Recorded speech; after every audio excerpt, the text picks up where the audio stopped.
ஸ்ரீ மகாகுருப்யோ நமஹ. ஹரிஹ ஓம். சதாசிவசமாரம்பாம் சங்கராச்சார்யமத்யமாம் அஸ்மதாச்சார்யபர்யந்தாம் வந்தே குருபரம்பராம். GeM TV நண்பர்களுக்கு எனது வணக்கங்கள். இன்றைய நாள் அனைவருக்கும் இனிய நாளாக அமைய எல்லாம் வல்ல இறைவனை வேண்டி இன்றைய எம்மதமும் நம்மதமே நிகழ்ச்சிக்கு செல்வோம். இன்னைக்கு நம்ம ஸ்ரீ பஜகோவிந்தத்திலிருந்து ஒரு ஸ்லோகத்தை விளக்கத்துடன் பார்த்துட்டு நேற்றைய தினத்தின் நீதி கதையின் தொடர்ச்சியை காண்போம். யோகரதோ வா போகரதோ வா சங்கரதோ வா சங்கவிஹீனஹ யஸ்ய பிரம்மணி ரமதே சித்தம் நந்ததி நந்ததி நந்தத்யேவ. இந்த ஸ்லோகம் ஸ்ரீ பஜகோவிந்தத்தின் 20வது ஸ்லோகமாக இருக்கு. இந்த ஸ்லோகத்தில் யார் ஒருவர் ஒரு மனிதன் இருக்கிறார், அவர் எதற்காக ஆசைப்பட வேண்டும், எதை ஆசைப்பட்டால் அது அவருக்கு ஆனந்தத்தை, அந்த சுகத்தை, அந்த ஒரு சந்தோஷத்தை அளிக்கும் என்று இந்த ஸ்லோகத்தில் சொல்றார். இந்த இடத்தில் எதை ஆசைப்படணும் என்றும் சொல்றா, எதெல்லாம் ஆசைப்படக்கூடாது என்றும் சொல்றா. ஸ்லோகத்திற்குண்டான அந்த ஒரு விளக்கத்தை பார்த்தோம், அர்த்தத்தை பார்த்தோம் என்றால், யோகரதோவா போகரதோவா சங்கரதோவா சங்கவிஹீனஹ. யோகரதோவா, யோகம் என்று சொன்னாலே அந்த ஒரு நபரும் அந்த இறைவனும் ஒன்றி போகிற நிலை, அதாவது அந்த நபருக்கு மோட்ச முக்தி கிடைக்கும் அந்த நிலை. யோகரதோவா போகரதோவா, போகம் என்று சொன்னாலே இந்த உலகத்தோட சம்பந்தப்பட்ட ஆனந்தங்கள் எதெல்லாம் இருக்கோ எல்லாமே போகம் என்கிற ஒரு வார்த்தையில வந்துடும்.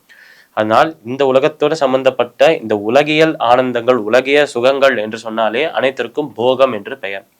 யோகரதோவா போகரதோவா சங்கரதோவா, சங்கம் என்று சொன்னாலே கம்பெனி, அடுத்தவர்களோட சேர்க்கை வைத்துக் கொள்வது, அந்த சேர்க்கைக்கு தான் சங்கம் என்று பெயர்.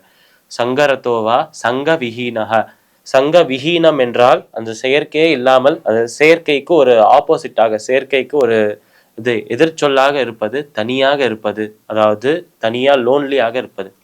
இப்படி இந்த 4 விஷயங்களை சொல்லிட்டு யோகரதோவா போகரதோவா சங்கரதோவா சங்க விஹீனா, இந்த 4 விஷயங்களுக்கும் ஆசைப்பட்டால் துக்கம் மட்டும்தான் வரும், சுகம் வராது என்று சொல்றார். அதாவது இறைவனோடு ஒன்றி போகணும், மோட்சம் பெறணும் என்ற ஆசை இருக்கலாம். ஆனால் சில பேருக்கு ஸ்வர்க்கம் வேண்டும், ஸ்வர்க்கத்துக்கு சென்று அங்க ஸ்வர்க்கத்தில் இருக்கும் அந்த ஆனந்தங்களை அனுபவிக்கணும் என்று ஆசைப்படுவார். இப்படி ஸ்வர்க்கத்தோடு சம்பந்தப்பட்ட ஆனந்தங்களை அனுபவிப்பது அதுவும் நமக்கு துக்கத்தை தான் தரும். அதே நேரத்தில் இந்த உலகத்தோடு சம்பந்தப்பட்ட ஆனந்தங்களை அனுபவிப்பது அது நிச்சயமாக துக்கத்தை தரும்.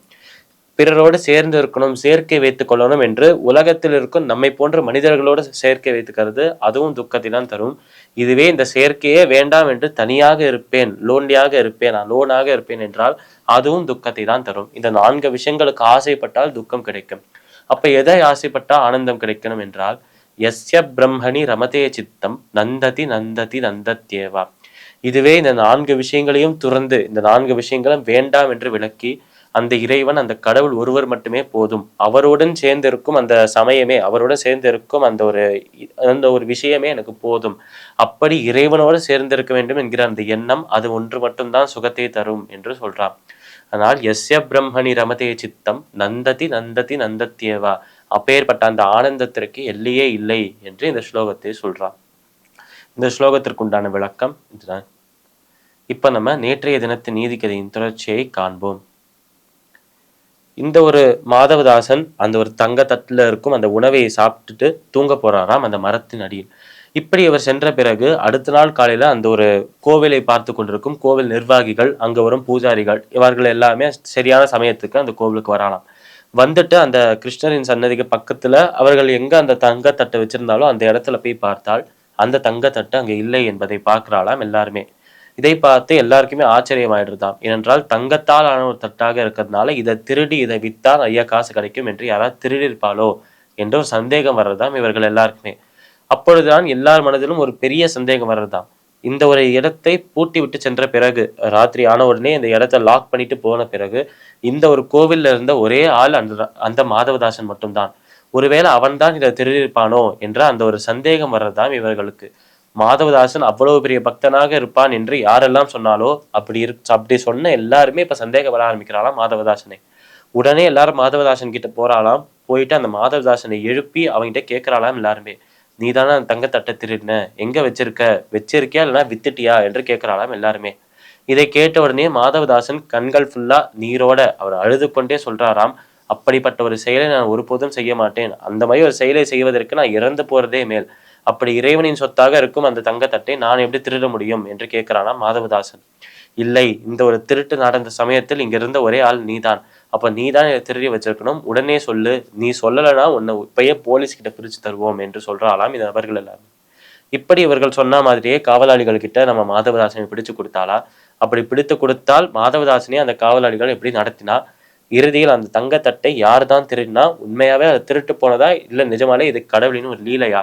நாளை தினம் பார்க்கலாம். மீண்டும் நாளை சந்திப்போம். நன்றி, வணக்கம்.